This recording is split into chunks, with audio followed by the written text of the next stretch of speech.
Hey everybody, alright, me Foxy D. Today, forgiveness and transcendence. I view the two concepts very differently. Okay, a lot of people will say that you have to forgive in order to transcend. I agree and I disagree. I'm going to explain. To me, there was one person I had to forgive in this whole spiel. That was myself.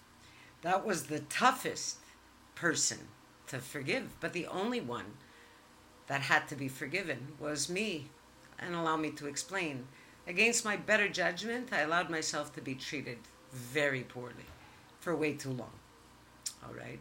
So I disregarded me in order, again, to try to fit into some kind of societal norms that aren't me. It is what it is. So that was the hardest part. In order to forgive myself, I had to look deeply at how I allowed myself to be treated, all right? What I chose to overlook, that I chose to put my head in the sand. I remember I was a bystander on two occasions. And even though I could say, yes, being mobbed is really like the worst of the worst, it's really, really bad. But being a bystander and a coward was, for myself, like really deadly in terms of looking at my own behavior. Watching other people go through what I knew was extremely painful and doing jack about it. So that was tough. But I had to do it. And I did forgive myself. But the only way I could forgive it wasn't some superficial thing. I really had to look deeply inwards and confront certain things and certain realities about me. And I did. And let me lower this phone. Sorry about that. Okay. Anyhow, so I did, and it took a while. That was the toughest part of my after the mobbing journey. Now, what about forgiving others? How do you move on? Okay, when people have treated you so badly, how do you move on from this whole stuff? Well, to me, I after I forgave me, then I didn't have to forgive the others. And I'll tell you why. And I can't forgive the others. People behave in the way that they choose to behave. Even if, knowing all of the psychological principles behind this stuff, the idea of hive mind, the idea of groupthink, social pressure. Again, I'm going to post Zimbardo and Ash studies, one about social conformity and the other about the nature of evil and how otherwise good people go bad. All right? Even with all of this awareness of how human beings are flawed, really, and how we could be led astray and how we think we have free will and we don't often. I look at the people that engage in these kind of behaviors, and that was a hard part of forgiving myself because I was a bystander, remember, 2 times. That was tough. But I really had to do some soul searching to forgive myself. Am I apt to forgive any of them? Absolutely not. No one asked for my forgiveness. I'm not so arrogant that I'm going to go and forgive people that behaved in the way that they saw fit. Right? So part of a mobbing is how people will demonize you, and I've noticed this. Often, people who mob you are the types of people who would otherwise be bullied. They become group bullies. It's really bizarre, okay? So if you look at each individual, they're all the types of people that if you imagine them years ago in the schoolyard, maybe somebody would have beat the crap out of them, all right? So they all gang up together. It's really gross, and it's a terrible feeling. And again, to me, it's beyond forgiveness, and it's arrogant to forgive. I really do view it that way. Now, I'm not the Jesus freak. I'm not a New Testamenter. If anything, I'm more of an Old Testament kind of a gal, all right? So here it is. Haven't forgiven them. Won't forget. But I don't carry hate for them either. I really do understand where the behaviors come from, why they are there. I view them as I think I should view them, as people that are on a really low level of consciousness. But it's their business and their problem, okay? But how do you get there? How do you go from being really hot and upset to saying, okay, well, it is what it is? Well, for me, I'll tell you, and again, I'm going to go into greater detail, but I'm going to stick to one aspect of this. And my inspiration comes from a comment on the channel. Somebody said something really cool. They said that they wished one of their colleagues well before they left because they wish people no harm. Now, I'll tell you the way I see it, all right? Now, not that I wish any of them harm. I don't. I don't wish any of them good either. But I did wish them something. And it was part of the energy work that I did. In addition to, like I said, I went through therapy. I worked on my body, I exercised, right? I ate right, I listened to music. All of those really cool principles, trying to take care of all aspects of the self. That's physical, mental, spiritual, and emotional. All right. Journal, did all kinds of cool stuff. Spent a lot of time alone and did a lot of soul searching. But something else I did some energy work. Now, I'm not a witch. I don't subscribe to any particular form of witchcraft. Okay, so it's not like these, weird incantations. Not even weird, but incantations and, by the book stuff. Nothing to do with the collective. But I really do believe in the power of intention. Energy exists whether we see it or not. And intention is a very powerful thing. So what I did is I wanted to break any kind of hook or tie to me, from the mobbers to myself. So when I felt that energy, sometimes you'll feel an energy attack. When I felt it, I sent the energy back with intent. So part of, and you have to do something that's meaningful for you, and it has to come from your core and your soul. So it's almost like a meditative thing. So when I felt those hooks, I simply said, you owe me nothing, I owe you nothing. So I owe you nothing, you owe me nothing. Your energy belongs to you. So I send back all of your energy along with whatever intent you have within that energy. I send it back to you. All right? And may the universe decide what it is you deserve. Now, for some of you, that's meaningless. I'll tell you this, though. It actually does work.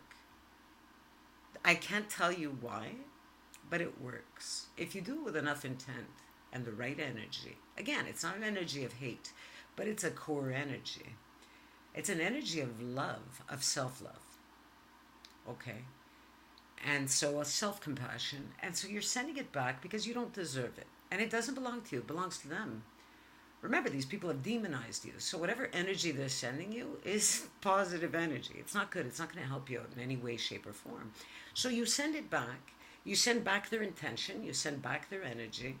And you tell the universe to decide what it is they deserve. And may they receive exactly what they deserve. Now, in the end, I don't know, maybe one of them wins the lottery. Well, if the universe decided that's what they deserved, perfect. It's none of your business. See, the whole key for me was to cut and break that bond of energy. And it helped me greatly.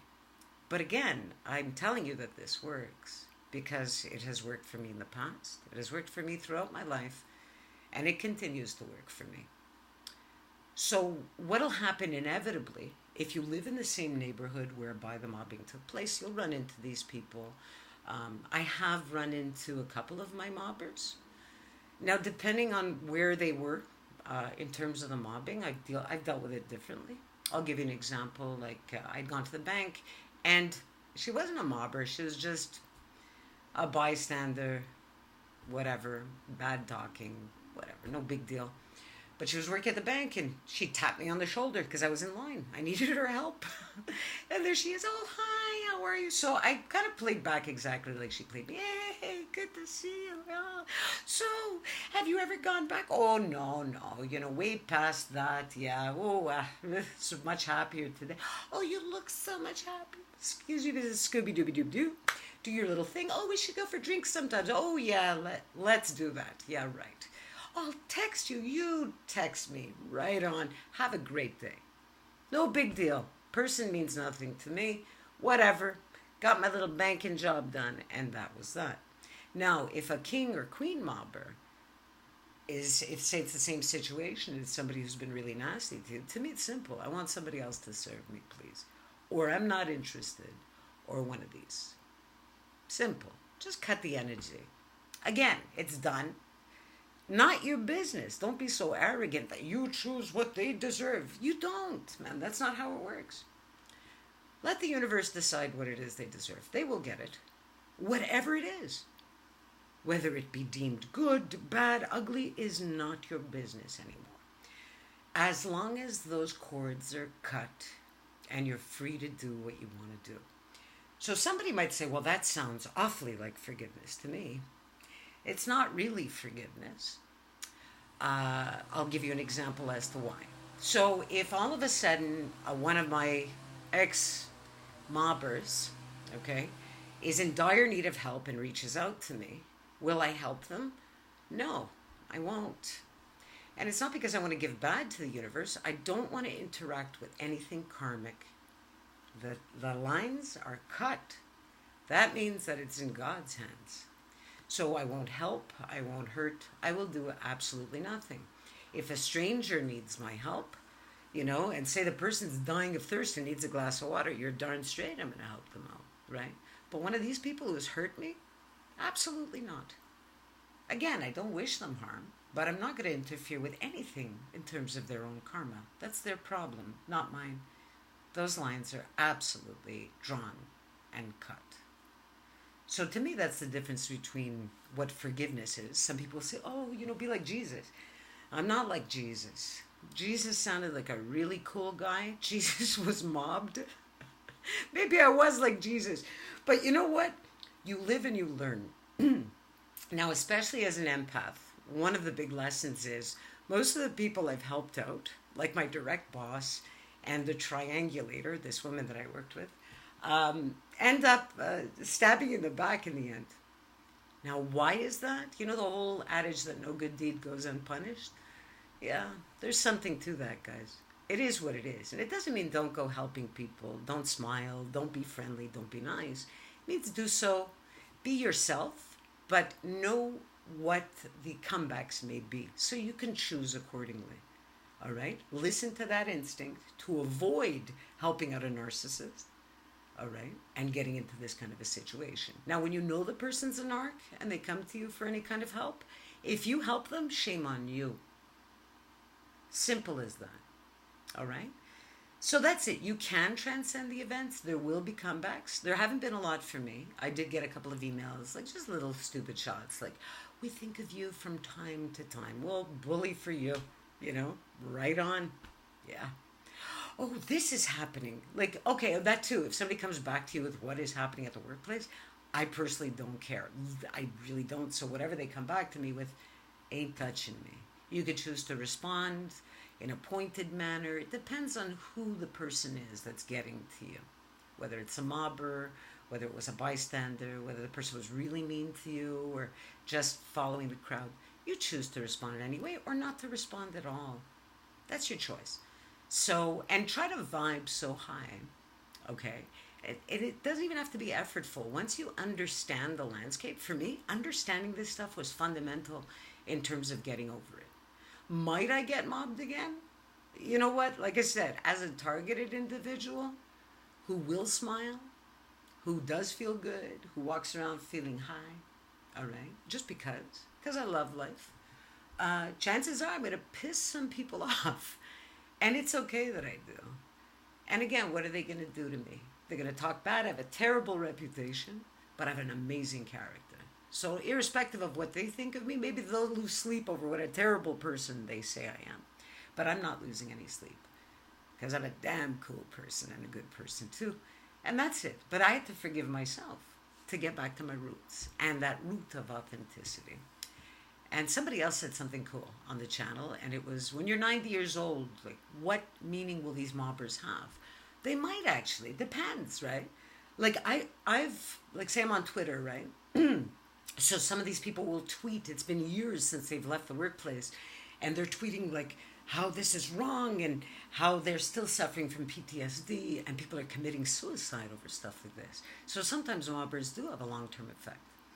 For myself, like I said, and I'm not trying to be like slapdash, arrogant and super tough. I'm just being really honest.